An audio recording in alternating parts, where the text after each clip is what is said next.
मंगलम गरुड़ध्वजा मंगलम पार्वती शंभो मंगलायतनो हरि। बोली सच्चे दरबार की। श्री रामायण जी के कीरत कलित ललित सियपी की। कीरत ललित ललित सियपी गावत ब्रह्मा तिक मुनि नारद। गावत ब्रह्मा तिक मुनि नारद। वाल्मीकि भी ज्ञान विशारद। वाल्मीकि भी ज्ञान विशारद। सुख सनकादि शेष अनुसारद। सुख सनकादि शेष अनुसारद। बरनी पवन सुत बरनी पवन सुत कीरतनी की। आरत श्री रामायण जी की। कीरत कलित ललित सियपी गावत वेद पुराण अष्ट दस। गावत वेद पुराण अष्ट दस। छो शास्त्र सब ग्रंथन को रस। छो शास्त्र सब ग्रंथन को रस। मुनि जन धन संतन को सरबस। मुनि जन घन संतन को सरबस। सारे अंश मत सब ही की। आरत श्री रामायण जी की। कीरत कलित ललित सियपी गावत संतत शंभु भवानी। गावत संतत शंभु भवानी। अरोघट संभव मुनि विज्ञानी। अरुघट संभव मुनि विज्ञानी। व्यास आदि कवि बरज बखानी। व्यास आदि कवि बरज बखानी। कागे भुषोंड गरुड़ के ही की। आरत श्री रामायण जी की। कीरत कलित ललित सियपी कलिमल हरणी बिसरस फीके। कलिमल हरणी बिसरस फीके। सुभग सिंगार मुक्त जुवती की। सुभग सिंगार मुक्ति जुवती की। कलन रोग भव मूरी अमी की। कलन रोग भव मूरी अमी की। तात मात सब विधि तुलसी की। आरत श्री रामायण जी की। कीरत कलित ललित सियपी आरत श्री रामायण जी की। आरत श्री रामायण जी की कीरत कलित ललित से के हरि नाम प्यारा है, हरि नाम प्यारा, हरि नाम प्यारा, हरि नाम प्यारा है, हरि नाम प्यारा, हरि नाम प्यारा है, हरि नाम प्यारा। परम धन हमारा है, परम धन हमारा, परम धन हमारा है, परम धन हमारा, परम धन हमारा है, परम धन हमारा, परम धन हमारा है, परम धन हमारा। हरि नाम प्यारा है, हरि नाम प्यारा, हरि नाम प्यारा है, हरि नाम प्यारा, हरि नाम प्यारा है, हरि नाम प्यारा, हरि नाम प्यारा है, हरि नाम प्यारा।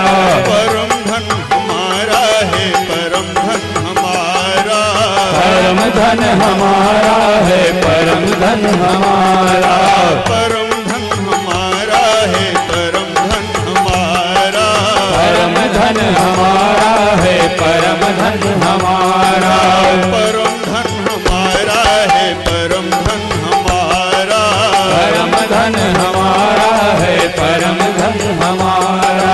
हरि नाम प्यारा है, हरि नाम प्यारा, हरि नाम प्यारा है, हरि नाम प्यारा, हरि नाम प्यारा है, हरि नाम प्यारा, हरि नाम प्यारा है, हरि नाम प्यारा।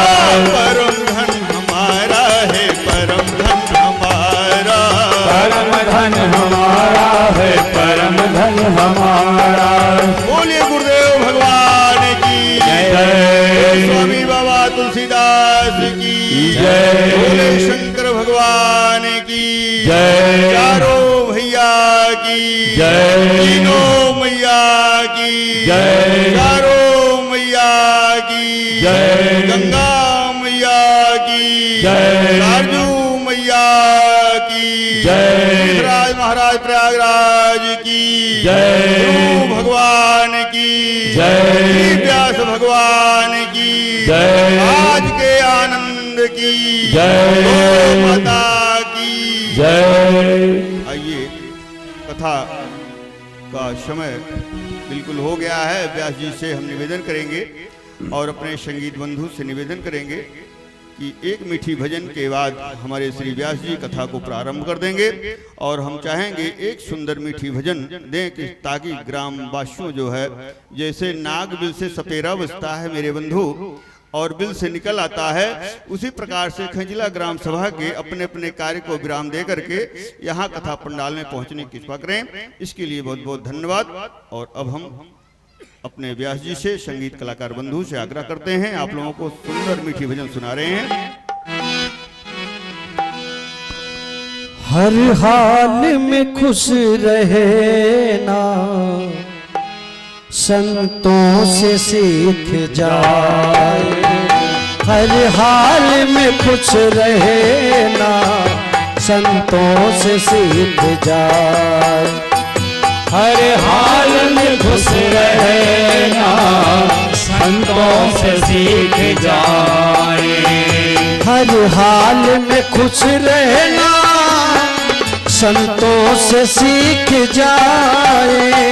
हर हाल में खुश रहना, संतों से सीख जाए। महफिल में जुदा रहे ना, संतों से सीख जाए। महफिल में जुदा रहना, संतों से सीख जाए।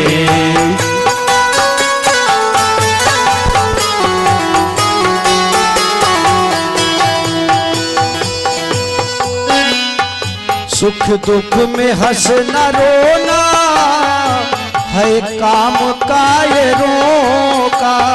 सुख दुख में हंसना रोना है काम कायरों का। सुख दुख में हंसना रोना है काम कायरों का। सुख दुख में हंसना रोना है काम कायरों का। दोनों में मुस्कुराना संतोष सीख जाए। दोनों में मुस्कुराना संतोष सीख जाए। हर हाल में खुश रहना संतोष सीख जाए। हर हाल में खुश रहना संतोष सीख जाए।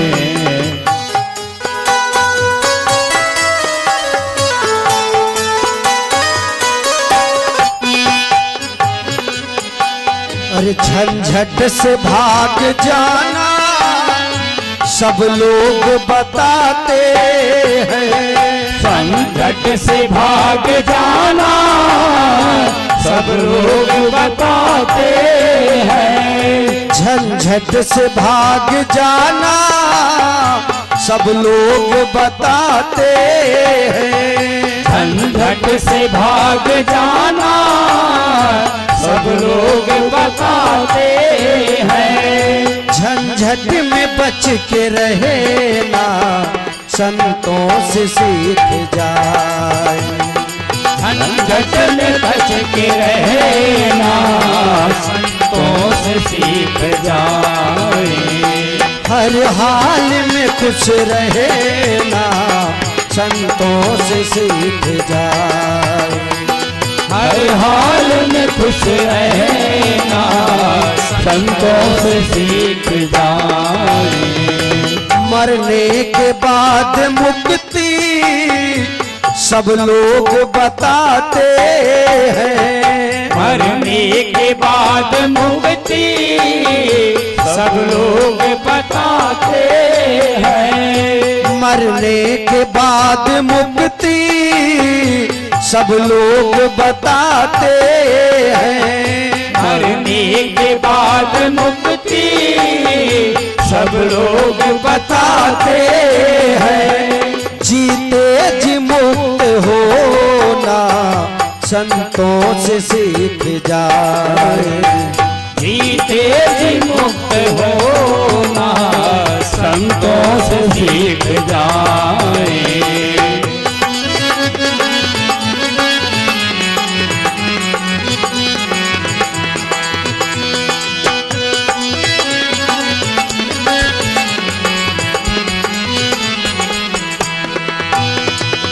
दुनिया के लोग दौलत पाकर के मुस्कुराते। दुनिया के लोग दौलत पाकर के मुस्कुराते। दुनिया के लोग दौलत पाकर के मुस्कुराते। दुनिया के लोग दौलत पाकर के मुस्कुराते। पर भी छुपन के हंसना पर भी छुपन के हंसना संतोष सीख जाए। पर भी छुपन के हंसना संतोष सीख जाए। हर हाल में खुश रहना संतोष सीख जाए। हर हाल में खुश रहना संतोष सीख जाए। संतोष सीख जाए। संतोष सीख जाए। बोलो भगवान राम के जय। भवानी शंकर भगवान की जय। श्री हनुमंत लाल की जय। तुलसी बाबा की जय। सतगुरु महाराज की जय। महंत गोपेश्वर धाम महंत आशुतोष महाराज की जय। जय जय सीताराम। आज भगवान की अपार कृपा से भगवान शंकर जी द्वारा प्रदत्त बाबा तुलसीदास जी के माध्यम से यह रामचरितमानस का चौथा दिवस भगवान की अपार कृपा से भगवान शंकर और हनुमंत लाल को तथा खैंचला ग्राम वासियों को एक सुनाने का भगवान ने एक अवसर दिया है। इस अवसर के लिए हम कोटि कोटि बार गोवेश्वर धाम और महंत आशुतोष महाराज को हम बार बार नमन करते हैं, बार बार नमन करते हैं। अब हम मंगलाचरण में प्रवेश करते हैं। शांतम शाश्वतम अप्रमेयम अनघम निर्वाण शांति प्रदम ब्रह्मा शंभु फणी शिव मनीषम वेदांत वेदम विभुम रामाख्यम जगदीश्वरम शुरगुरुम माया मनुष्यम हरिम वंदेहम करुणाकरम रघुवरम भूपाल चूड़ामणिम। बोलो परम कृपालो भगवान राम के जय। कर्पूर गौरम करुणावतारम कर्पूर गौरम करुणावतारम संसार सारम भुजगेन्द्रहारम संसार सारम भुजगेन्द्रहारम सदा वसन्तं हृदयारविन्दे सदा वसन्तं हृदयारविन्दे भवं भवानी सहितं नमामि भवं भवानी सहितं नमामि। बोलो भवानी शंकर भगवान की जय। अतुलित बलधामं हेम शैलाभदेहं दनुजवन कृशानुं ज्ञानिनाम अग्रगण्यं सकल गुण निधानं वानराणामधीशं रघुपति प्रिय भगतं वातुजातुं नमामि। बोलो हनुमंत लाल की जय। जय सिया राम जय जय सिया राम जय सिया राम जय जय सिया राम श्री राम जय राम जय जय राम श्री राम जय राम जय जय राम राम ब्रह्म व्यापक जग जाना राम ब्रह्म व्यापक जग जाना परमानंद परेश पुराना परमानंद परेश पुराना जय सिया राम जय जय सिया राम जय सिया राम जय जय सिया राम भव सागर चाह पार जो पावा, भव सागर जो पार जो पावा, राम कथा का दृढ़ नावा, राम कथा ता कह दृढ़ नाम। अति हर कृपा जाहि पर होई, अति हर कृपा जाहि पर होई, पाव धरहि एहि मार्ग सोई।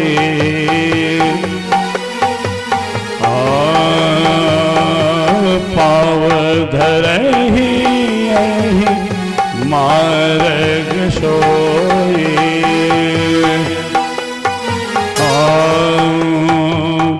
बड़े भाग पाइब सत्संगा, बड़े भाग्य पाइब सत्संगा, बिनहि प्रयास होहि भवभंगा, बिनहि प्रयास होहि भवभंगा।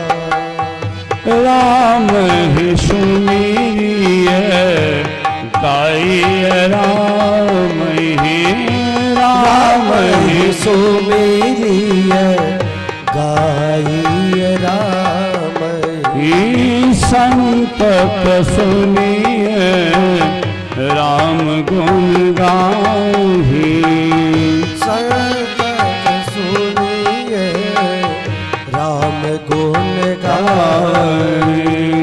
बोलो भगवान राम के जय, शंकर भगवान के जय, श्री गोपेश्वर धाम के जय। अब हम कथा में प्रवेश कर रहे हैं।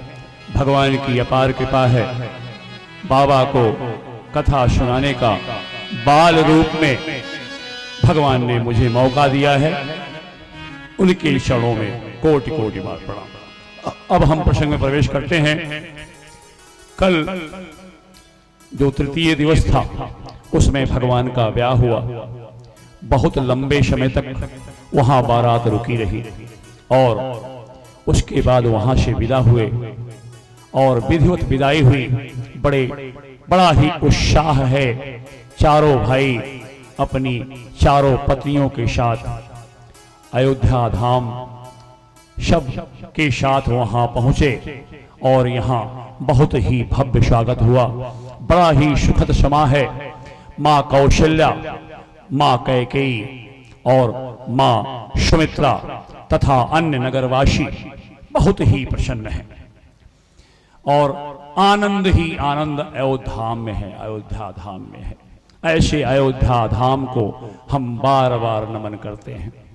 जब ते राम ब्याहे घर आए, नित नव मंगल मोद बधाए। जब से सभी ब्याह करके आए हैं अयोध्या में चारों तरफ आनंद बढ़ता ही जा रहा है। क्यों? क्योंकि भगवान राम तो हैं ही। उनकी शक्ति अभी मिथिला में थी, अब योग माया भी, माता सीता भी वहां अयोध्या में पधार चुके हैं। आदि शक्ति है माता। वहां आने से अष्ट सिद्धियां, नौ निधियां सारे उनके चरणों की दासी हैं। चारों तरफ आनंद ही आनंद है। रिधि सिद्धि संपत्ति नदे सुहाई, उमगी अवध अम्बुद कहु जाई। चारों तरफ तीनों लोकों में आनंद ही आनंद है। किसी प्रकार का अभाव नहीं है, सब ही आनंद में हैं। और दशरथ जी का जो यश है चारों तरफ फैल गया है। जय सीताराम। तीनों लोक में उनकी जय जयकार हो रही है कि देखिए दशरथ जी इतने भाग्यशाली हैं, ब्रह्मांड में इतना भाग्यशाली कोई नहीं है। जिनके प्रभु राम अखंड ब्रह्मांड नायक भगवान राम जिनके यहाँ अवतार लिए, उनसे बड़ा भाग्यशाली कौन हो सकता है। समस्त देवता भगवान शंकर, भगवान विष्णु, भगवान ब्रह्मा तथा अन्य देवता ब्याह का दर्शन कर चुके हैं। अब चारों तरफ भूरी भूरी प्रशंसा हो रही है।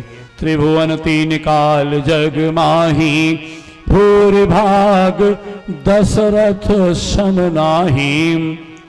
और समय बीतता गया, आनंद का समय बीतता गया, लेकिन कहते हैं सुख के बाद दुख, दुख के बाद सुख, दिन के बाद रात, रात के बाद दिन। यह अवश्यंभावी है, यह प्रकृति का नियम है, यह तोड़ा नहीं जा सकता।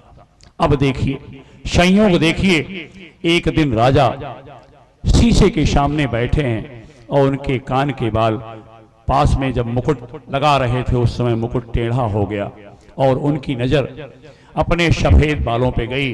तब उन्होंने यह सोचा कि मैं अब बहुत ही बुजुर्ग हो गया हूं और मुझे संन्यास लेना चाहिए, मेरा समय आ गया है वानप्रस्थ आश्रम जाने का। ऐसा विचार आया और भगवान राम के आचरण से दशरथ जी इतने प्रसन्न हैं कि वह चाहते हैं कि भगवान राम युवराज बन जाएं और आने वाले समय में राजगद्दी संभालें। श्रवण समीप भय शीत केशा, मनहु जठर पनु अस उपदेशा। नृप जुबराज राम कहु देहूं, जीवन जन्म लाभ कीन लेहु। वो जानते हैं कि यह ब्रह्म है, यह परमात्मा है, यह भगवान है। अपना सौभाग्य समझ रहे हैं कि मुझे यह सौभाग्य मिला है भगवान के पिता बनने का। और ऐसे दशरथ जी को हम बहुत बहुत धन्यवाद देते हैं, उनको हम चरण नमन करते हैं। और इसी पे दशरथ जी को ये लगा जो उनका विचार है उस विचार पर एक गीत सुने। हाँ चली जा रही है उम्र धीरे धीरे, चली जा और चली जा रही है, चली जा रही है उम्र धीरे धीरे, चली जा रही है उम्र धीरे धीरे, चली जा रही है उम्र धीरे धीरे, चली जा रही है उम्र धीरे धीरे, चली जा रही है उम्र धीरे धीरे, चली जा रही है उम्र धीरे धीरे, पल पल आठों पहर धीरे धीरे, पले पले आठों पहर धीरे धीरे।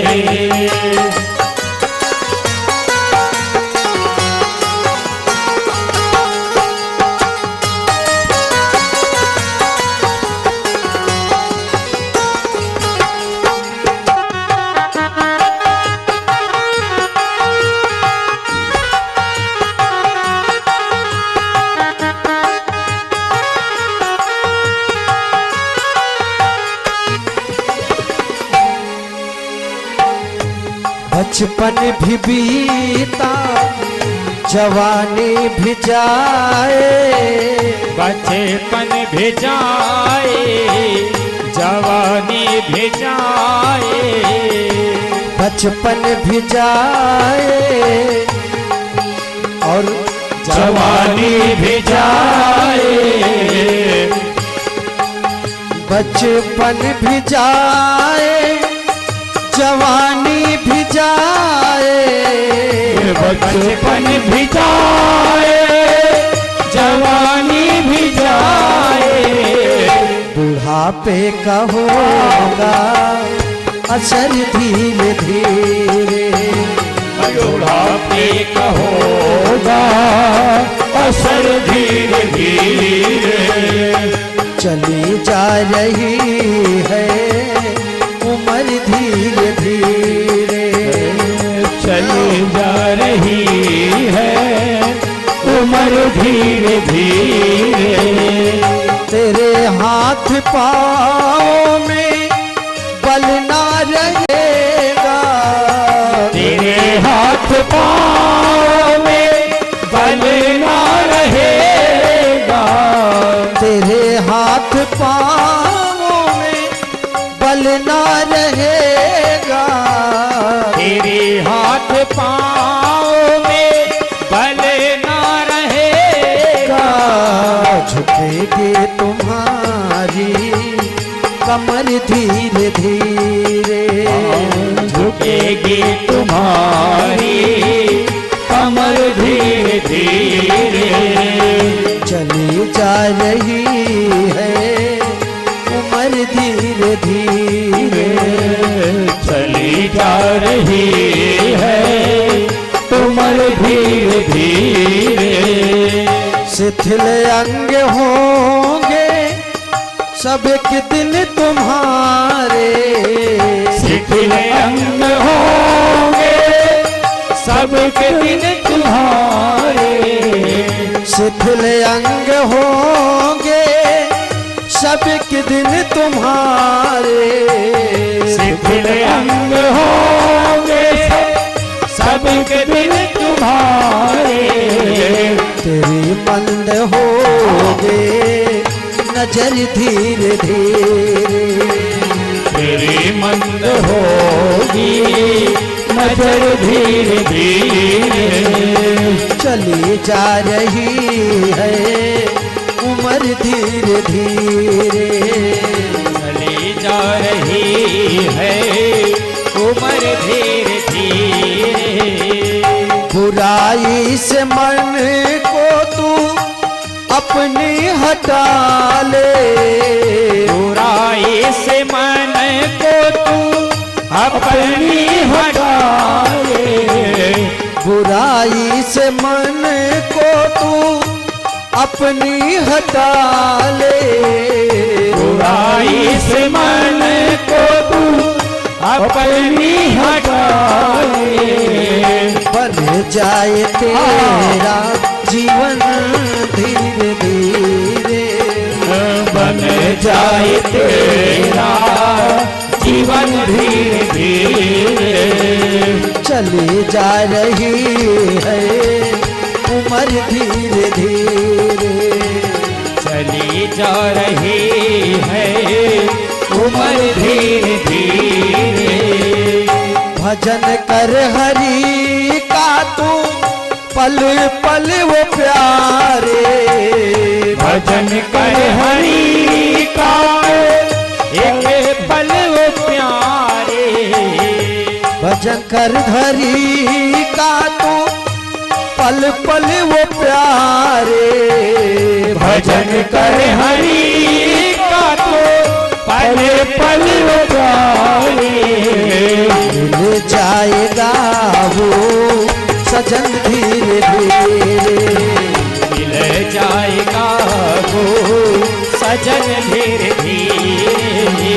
चली जा रही है उम्र धीरे धीरे, चली जा रही है उम्र धीरे धीरे। चली जा रही है उम्र धीरे धीरे, चली जा रही है उम्र धीरे धीरे। बोलो अखंड ब्रह्मांड नायक प्रभु राम की जय, भवानी शंकर भगवान की जय। अभी आपने सम्राट दशरथ के अपने विचार सुने और यह विचार करके राजा दशरथ जो बहुत ही विद्वान गुणवान वेदज्ञ नीतिज्ञ बहुत उच्चम कोट के भगवान के भक्त हैं, तभी स्वयं भगवान उनके यहाँ जन्म लिए।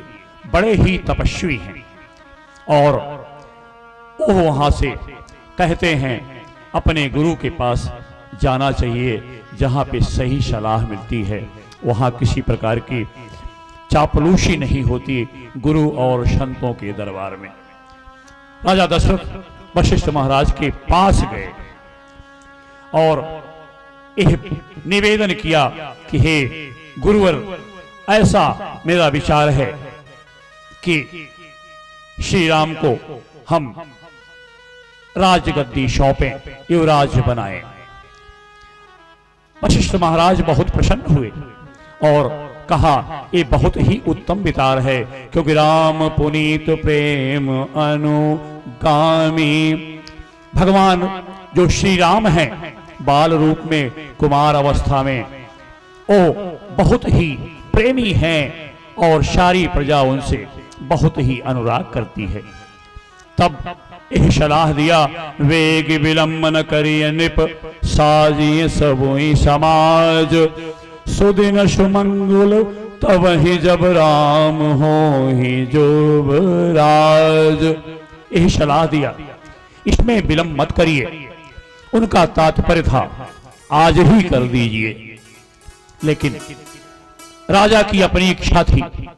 भरत जी अपने ननिहाल कश्मीर में हैं, कैकेयी देश में हैं, और उनके साथ दासो न दास शत्रुघ्न जी भी उनके साथ कैकेयी देश में आज के कश्मीर में हैं।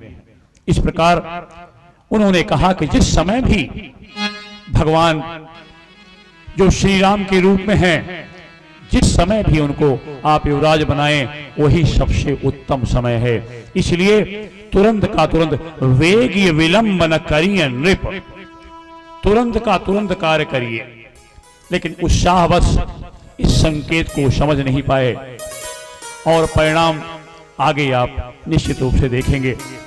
और इसी बीच जब देखा देवताओं ने, इंद्र ने, कि हम तो मारे मारे फिर रहे हैं, हम तो एक नौकर और सेवक की भांति रावण की सेवा में लगे हैं, उसकी जय जयकार कर रहे हैं, और बड़ी प्रार्थना से भगवान का जन्म हुआ।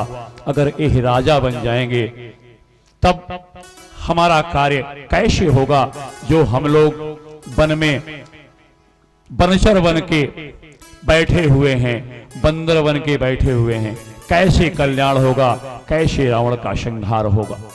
ऐसा सोच करके उन्होंने माता सरस्वती की, वाणी माता की वंदना की कि हे माते, तुम आप जो हैं किसी की बुद्धि पलट दीजिए, जिससे राम का, भगवान राम का, श्री राम का राज्याभिषेक ना हो पाए, युवराज ना बन पाए।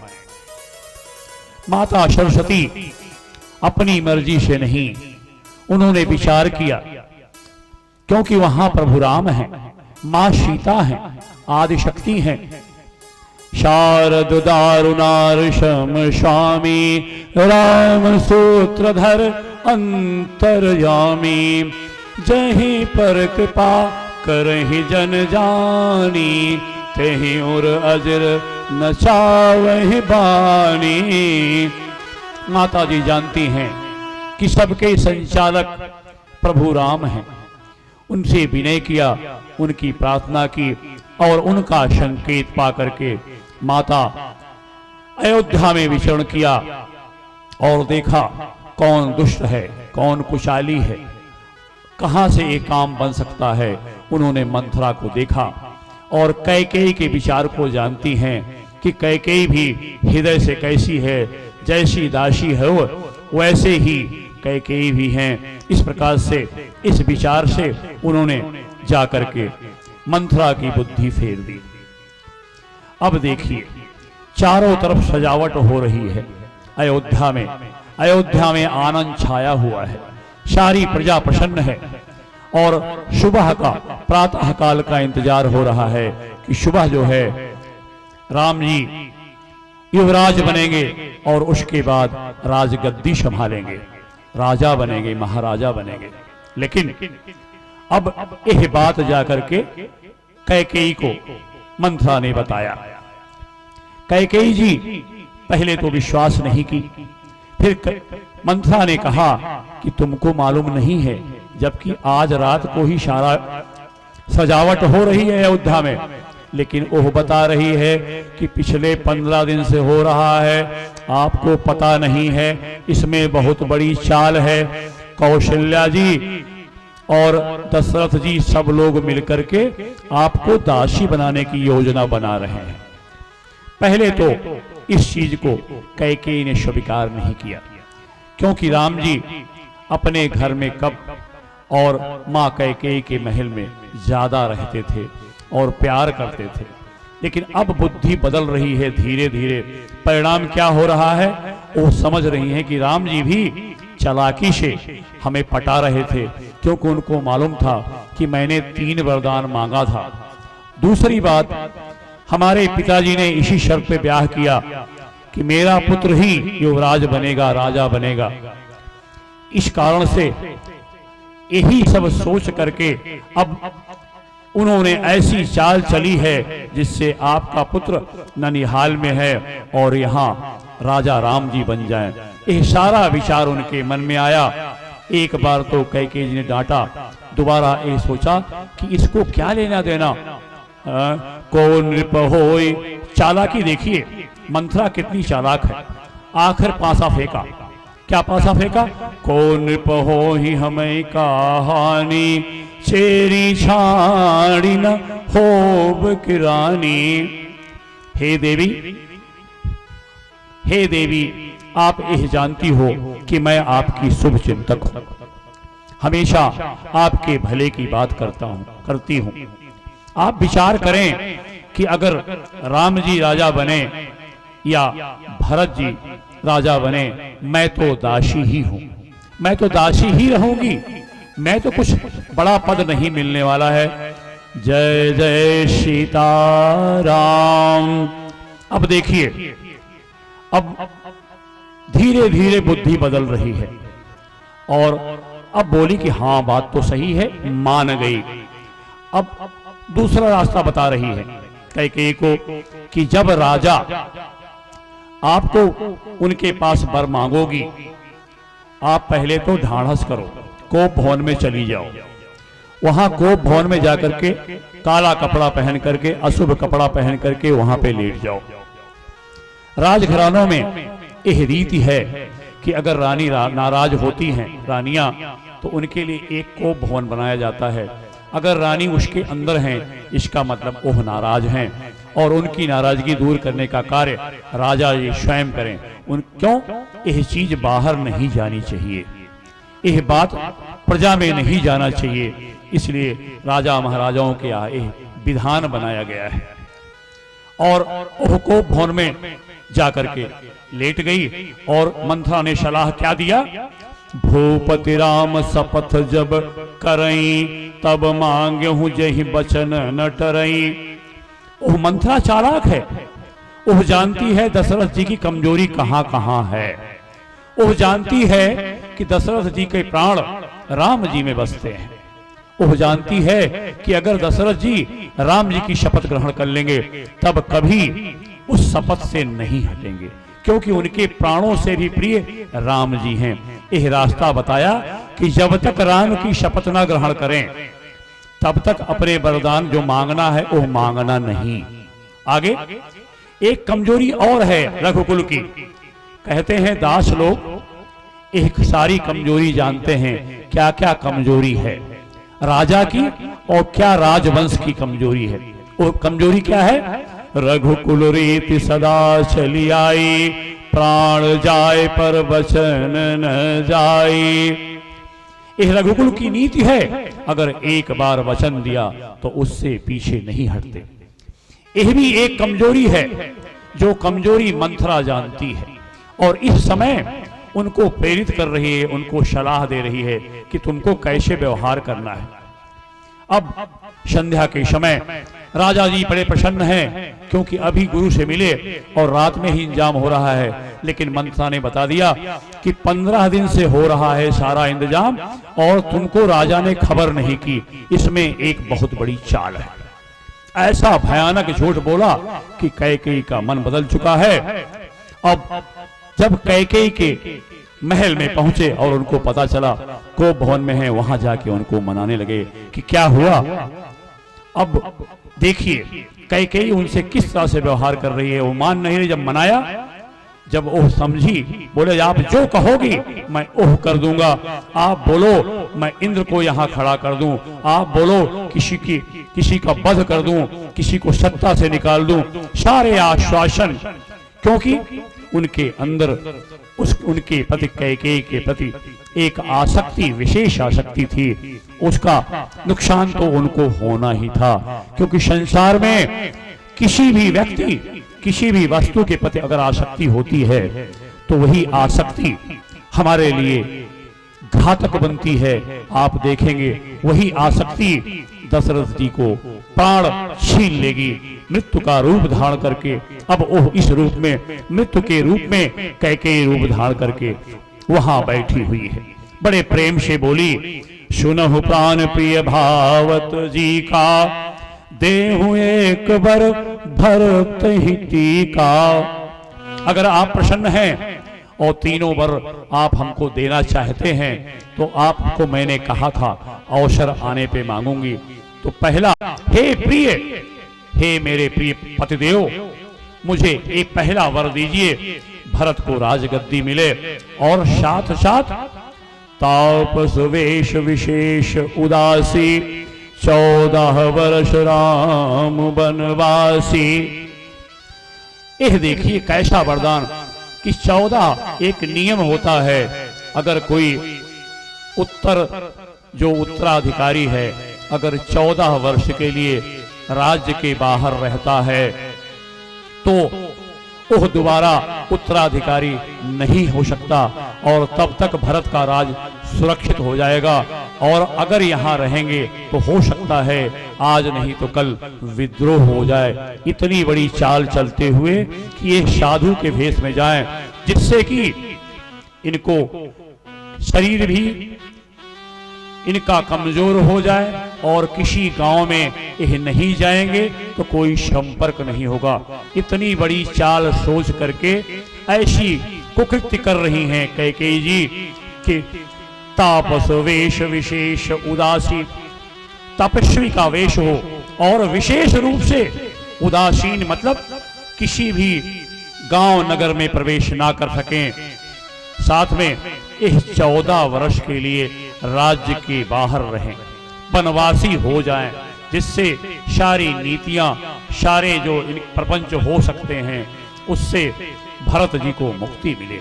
इतनी बड़ी खुशहाल राजा जी रोने लग गए और गिर गए और बोले, मांगो माथु अब ही देव तो ही, राम विराजनी मारषि मोही।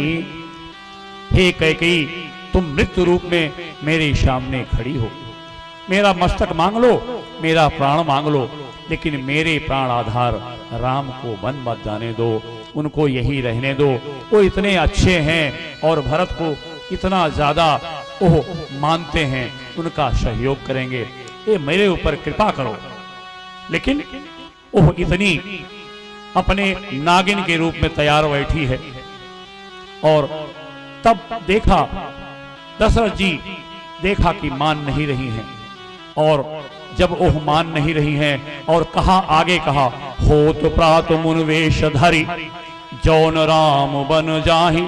अब यह बता दिया कितने काल तक उनको जाना है, कि सुबह सुबह, अभी शाम है, दशरथ जी शाम को गए हैं, संध्या काल में गए हैं, और कह रही है कि रात में सारा इंतजाम कर लो, सुबह सूर्य भगवान के उदय होने के पूर्व ओह बन चले जाएं, नहीं तो मोर मरण राउर अजस निप समुझिय मन माहि।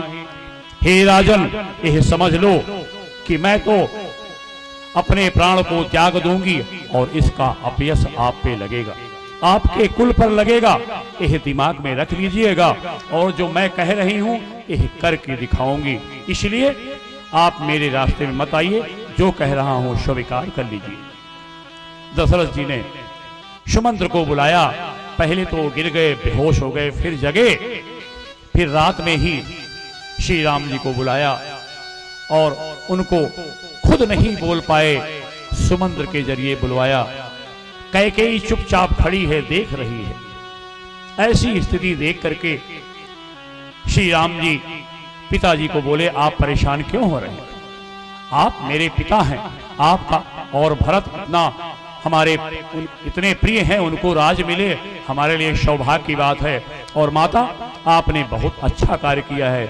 माता को नमस्कार किया और वहां से अपनी माता के पास, कौशल्या माता के पास गए। यह राम जी का स्वभाव हमारे आपके लिए निश्चित रूप से पालन कर नहीं सकते, लेकिन यह आदर्श है। हमें यह जरूर सोचना चाहिए कि हमें ऐसे भी कष्ट आते हैं, ऐसे कष्ट में हमें भगवान का स्मरण करना चाहिए और वही हमें भगवान मार्गदर्शन देते हैं। यही रामायण हमको सिखाती है।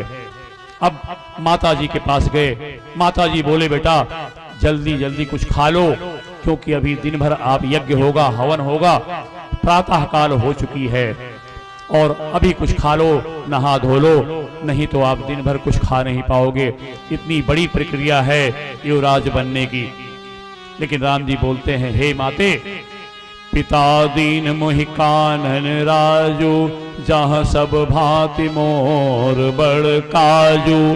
हे माते, आप हमारे पिताजी ने मुझे बहुत बड़ा राज सौंपा है। यह अयोध्या का राज बहुत छोटा है और यह मेरे कल्याण के लिए पिताजी ने एक रास्ता सोचा है कि मैं वन में जाऊं और वन के लोगों को मैं उनको प्रेम दूं और जो वहां राक्षस गण हैं, संतगण जो परेशान हैं, उनके कष्टों को दूर करूं। ऐसा विचार उन्होंने बताया कि मुझे जंगल का राजा बना दिया है। ये छोटा राज नहीं, सारे जंगलों का राजा बना दिया है पिताजी ने। ऐसे सरल स्वभाव से। और माता रोने लगी और रोते रोते जमीन पर गिर गई। जब उन्होंने सारा विचार समझा, कैकेयी को समझाने के लिए कैकेयी की सारी सखियां आई, यहाँ तक कि गुरु माता अरुंधति भी आई। सबने समझाया कि कैकेयी तुम क्या कर रही हो, लेकिन कैकेयी समझने को तैयार नहीं है। वो अडिग हैं, वो किसी की सलाह नहीं मान रही हैं, स्वार्थ में इतनी अंधी हैं। अब यह सारा समाचार लक्ष्मण जी को पता चला। लक्ष्मण जी भगवान के परम प्रिय हैं, वहां से भागते भागते आए और भगवान राम के चरणों में गिर पड़े। और श्री राम ने कहा कि आप भरत जी और शत्रुघ्न यहां नहीं हैं, आप मेरे बाद जब तक भरत जी ना आए आप पिताजी को और इस राज्य को संभालना। लक्ष्मण जी बोलते हैं, उनके चरणों पे गिर गए और बोलते हैं कि मेरे लिए आप ही सब कुछ हो। गुरु पितु मातु न जानऊ काहू, कहूँ स्वभाव नाथ पति आहू। आप कहते हैं गुरु की बात मानो, माता पिता की बात मानो। मुझे तो आप तो लौकिक बात कर रहे हो कि संसार में माता पिता गुरु की बात माननी चाहिए। सही बात है आपकी बात, लेकिन मेरी बात तो सुन लीजिए। मैं पारलौकिक ढंग से बात कर रहा हूं कि मुझे मेरे गुरु पिता माता सब कुछ आप हैं। आपके अलावा न मैं माँ को जानता हूं न पिता को जानता हूं। इसलिए हे नाथ, आप जानते हैं अंतर्यामी हैं। मोरे सब ही एक तुम स्वामी, दीन बंधु उर अंतर्यामी। आप मेरे विचार को जानते हैं, मैं यहां रह नहीं पाऊंगा, प्राण त्याग दूंगा। ऐसी दशा देख करके जब लौकिक उन्होंने कहा और उन्होंने पारलौकिक बात कही तो राम जी मान गए कि लक्ष्मण जी सही हैं और राम जी भी सही हैं। उन्होंने बोला ठीक है तुम आ जाओ। इसी बीच सीता जी भी तैयार हो रही हैं। इसी बीच में मैं लक्ष्मण जी का विचार आपके सामने इस भजन के रूप में प्रस्तुत करने जा रहा हूं। तुम्ही मेरी नैया किनारा तुम्ही हो, मेरी जिंदगी का सहारा तुम्ही हो। तुम्ही मेरी नैया किनारा तुम्ही हो, मेरी जिंदगी का सहारा तुम्ही हो। मेरी नैया किनारा तुम्ही हो, मेरी जिंदगी का सहारा तुम्ही हो।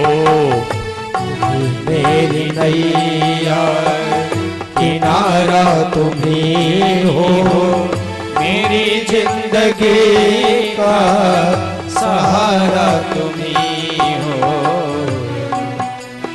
नैया किनारा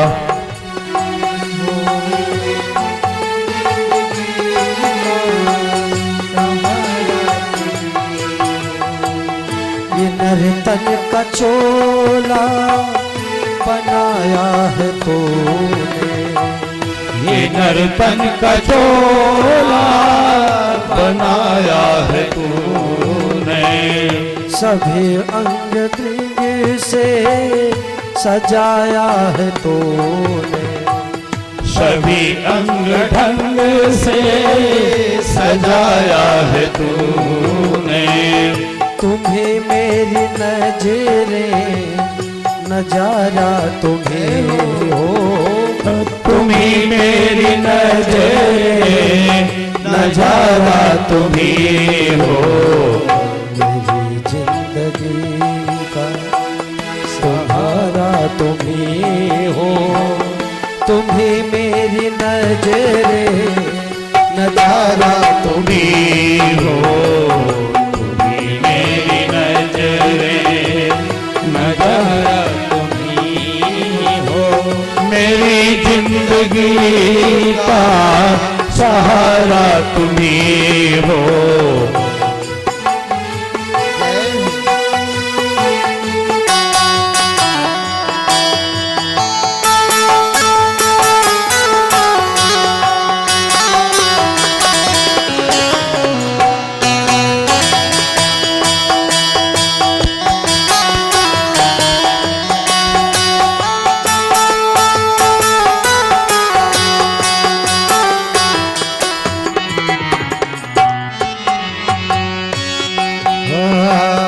तुम्हें सूर्य बन कर चमकते हो प्यारे, तुम्ही सूर्य बन कर चमकते हो प्यारे। तुम्हें बिजली बन कर कड़कते हो प्यारे, तुम्ही बिजली बन कर कड़कते हो प्यारे। तुम्हें चांद तारे सितारा तुम्हें हो, मेरी जिंदगी का सहारा तुम्हें हो। तुम्ही चांद तारे सितारा तुम्ही हो, मेरी जिंदगी का सहारा तुम्ही हो।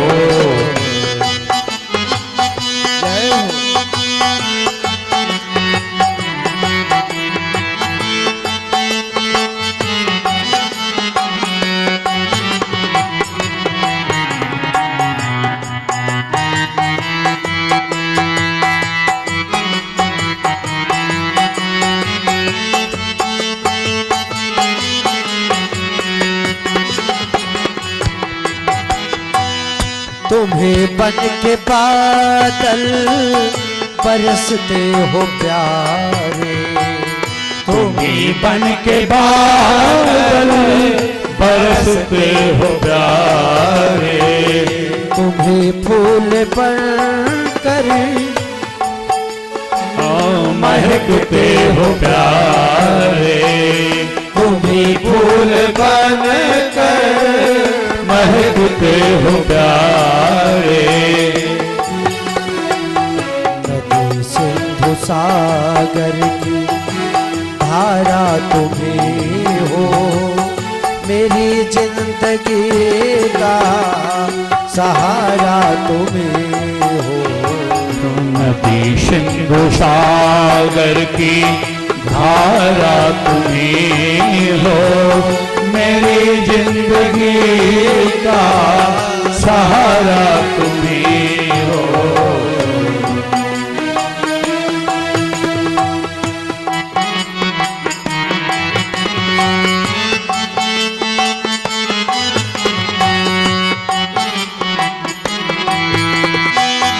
कृपा को न करुणा सभी काम तेरे, कृपा को करुणा सभी काम तेरे, कृपा कोप करुणा सभी काम तेरे, कृपा को करुणा सभी काम तेरे, सभी रूप तेरे सभी नाम तेरे, सभी रूप तेरे सभी नाम तेरे, यति भिक्षु सतगुरु हमारा तुम्ही हो, मेरी जिंदगी का सहारा तुम्ही हो, भिक्षु सतगुरु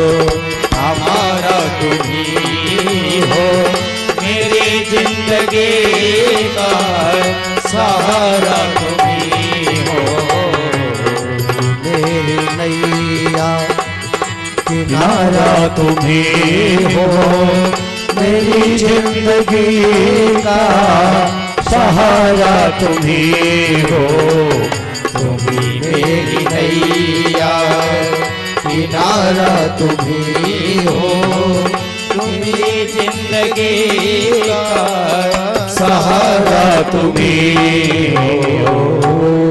बोलो शंकर भगवान की जय, श्री गोपेश्वर धाम की जय, प्रभु रामचंद्र की जय। लक्ष्मण जी को जब देखा कि लक्ष्मण जी का तर्क बिल्कुल सही है, गुरु पितु मातु महेश भवानी, तुमेव माता च पिता तुमेव बंधुश्च सखा तुमेव, यह वेद वाणी है और इस वेद वाणी के रचयिता हैं भगवान राम। जब लक्ष्मण जी ने यह तर्क दिया कि आप लौकिक बात कर रहे हैं और मेरे लिए अनंत जन्मों से आप ही माता हो, आप ही पिता हो, आप ही गुरु हो, तो भगवान ने उनके तर्क को स्वीकार किया और कहा माता सुमित्रा से उनसे आप आज्ञा लेके आइए। लक्ष्मण जी अपनी माता का स्वभाव जानते हैं। सुमित्रा जी का चरित्र रामचरितमानस में यही झलकता है, यही दिखता है। ओह कितनी आदर्श माता हैं, ओह कितनी आदर्श पत्नी हैं और भगवान की परम भक्त हैं। ओह जानती हैं कि यह प्रभु राम हैं, इसलिए उनके विचार आप सुनिएगा। आप सुने, माता के पास गए और माता ने उनको क्या बोला। तात तुम्हार मातु देही, हे पुत्र मैं तुम्हारी माता नहीं, आदि शक्ति योग माया वो तुम्हारी माता है। पिता राम सब भांति शनेही, और मैं कह रही हूं, सुमित्रा जी कह रही हैं कि तुम्हारे पिता श्री राम हैं। आज से उनको माता पिता स्वीकार करो। अवसर आ गया इसलिए मैं आपको बता रही हूं। आगे कहती हैं, अवध तहा जहाँ राम निवासो, ताहि दिवस जहाँ भानु प्रकाशो। हे पुत्र, वही अयोध्या है जहां स्वयं राम निवास करते हैं। अगर राम जी बन जा रहे हैं तो ओह बन अयोध्या हो गया। और वह जैसे उदाहरण दे रही हैं, जैसे जहां सूर्य होता है वहीं दिन कहा जाता है। इसलिए पुत्र, तुम अयोध्या छोड़ के नहीं जा रहे हो, तुम अयोध्या के साथ जा रहे हो। आगे देखिए, पुत्रवती जुबती जग सोई, रघुपति भगत जासु सुत होई। हे पुत्र, वही पुत्रवती है, वही श्रेष्ठ है, श्रेष्ठ माता है इस ब्रह्मांड में, इस संसार में, जिसका पुत्र भगवान राम का, श्री राम का भक्त हो।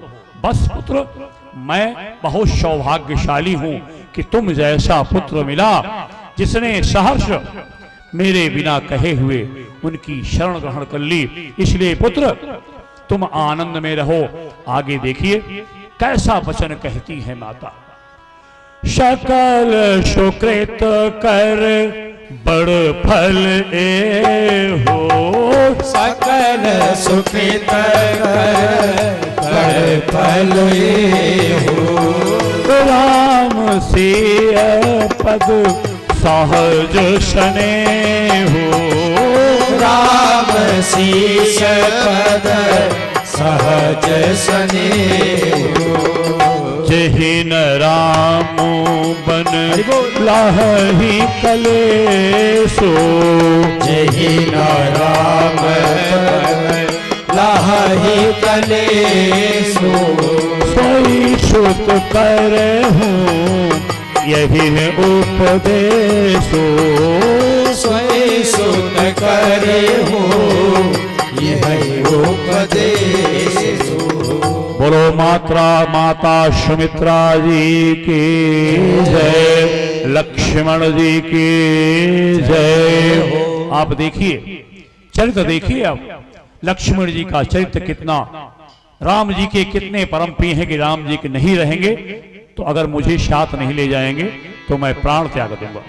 माता को अपने पुत्र से मोह करना चाहिए।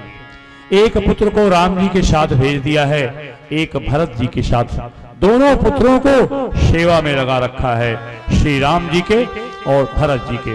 इस प्रकार हमारी माता एक भगवान का दास बना दिया है अपने पुत्र को, और दूसरे पुत्र को दासों का दास बना दिया है। ऐसी मां सुमित्रा को कोटि कोटि बार हम नमन करते हैं।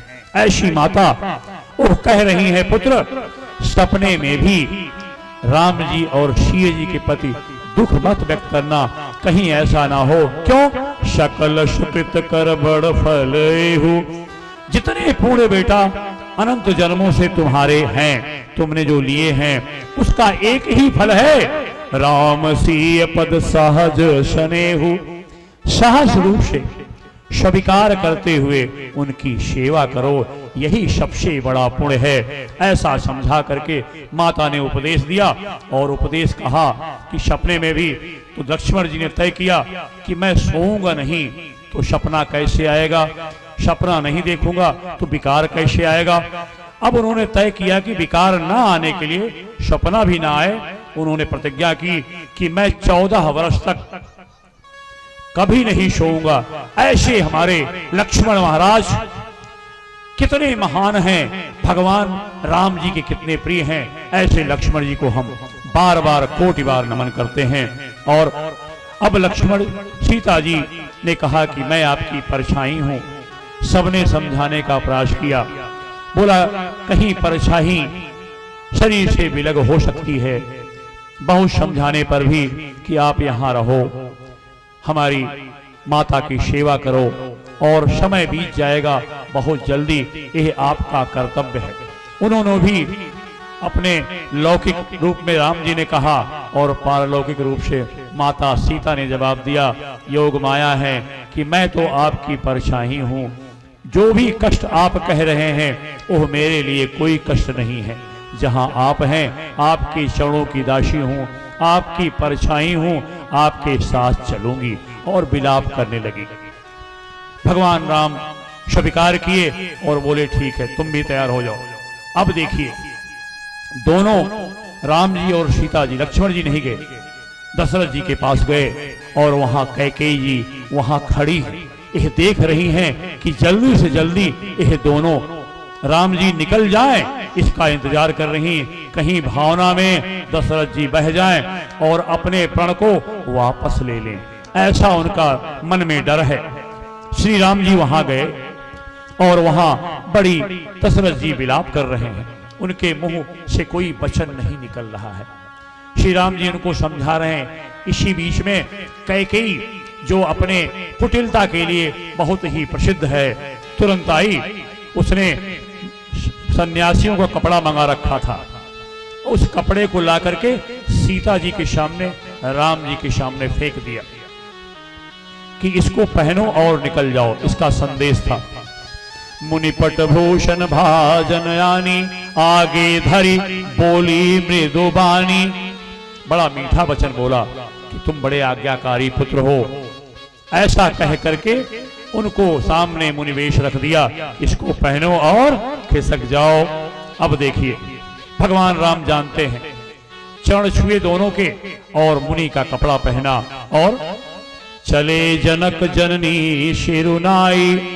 वहां कैकेयी माता को और दशरथ जी को प्रणाम किया, चरण स्पर्श किया और वहां से निकले। अपने माता से आज्ञा ली, गुरुजन से आज्ञा ली और गुरुजन को बुला के कहा कि हे गुरु, पिताजी अभी वेशुद्ध हैं, जब तक भरत न आ जाएं सारी प्रजा को संभालिएगा। ऐसा कहकर के भगवान चलने को तत्पर हुए। दशरथ जी ने बोला कि हे सुमंत्र, तुम जाओ और यहां से राम जी को ले जाओ अपने रथ पर और जय जय सीताराम यहां से ले जाइए और जा करके इनको 4 दिन में घुमा के ले जाएं, वापस ले जाइएगा, क्योंकि वेद में यह विधान है कि 14 वर्ष 4 दिन में भी पूर्ण हो सकता है। ऐसा करके सुमंत्र जी को भेज दिया और कहा कि अगर वह ना आए, क्योंकि वो जानते हैं कि श्री राम धर्मज्ञ हैं, वो नीति के पालन करते हैं, वो मेरी आज्ञा को जरूर मानेंगे। तो उन्होंने कहा कि कम से कम सीता जी को जरूर लाइएगा वापस। लक्ष्मण जी से वो डरते हैं, वो जानते हैं लक्ष्मण जी का स्वभाव, और लक्ष्मण जी बहुत जल्दी जानते हैं कि दशरथ जी कहाँ आ सकते हैं, सब कुछ जानते हैं। इस प्रकार वहां से चले और भगवान शंकर की वंदना कर रहे हैं। शीर गणपति गौरी गरी गिरीशु मनाई, चले आशीष पायर